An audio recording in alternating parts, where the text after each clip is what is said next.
कोई भी राइटर ने कोई भी गाना के अपने गाने का सपोर्ट करता है, लेकिन खेसारी लाल यादव के अखिलेश कश्यप राइटर ऐसा है जो कोई भी गाना हो खेसारी लाल के उस पर रील वीडियो बनाते हैं। रील वीडियो है नए साल के गाना पे, जिस गाने का टाइटल था धमाका होई आरा में, बहुत ज़बरदस्त रील नंबर 1 पे ट्रेंड कर रहा है, उसी में ये रील वीडियो निकल के आया।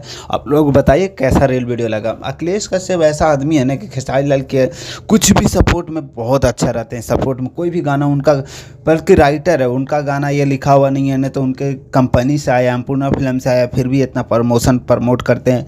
अभी ये रील वीडियो बनाया है तो रील का रीच और बढ़ेगा, क्योंकि अखिलेश कश्यप के फैन फॉलोइंग खेसारी लाल की वजह से बहुत अच्छा खासा है। और ये रील वीडियो बहुत ज़बरदस्त लगा, इसीलिए मैं वीडियो बनाना मैं सही समझा हूँ, इसीलिए मैं वीडियो बना के आप लोग को अपडेट देना चाहता हूँ कि हाँ, अखिलेश कश्यप राइटर ऐसा होना चाहिए। खेसारी लाल यादव के राइटर में जो सबसे ज़्यादा मानता हूँ उन्हें, तो ये हैं अखिलेश कश्यप, क्योंकि जब भी कुछ होता है, मामला कुछ हो, गलत मामला हो, सही मामला हो, खुद जाते हैं ये। इनके मैं बहुत फॉलो करता हूँ, पसंद करता हूँ। सो ज़्यादा कुछ नहीं बोलता, लव यू, बाय।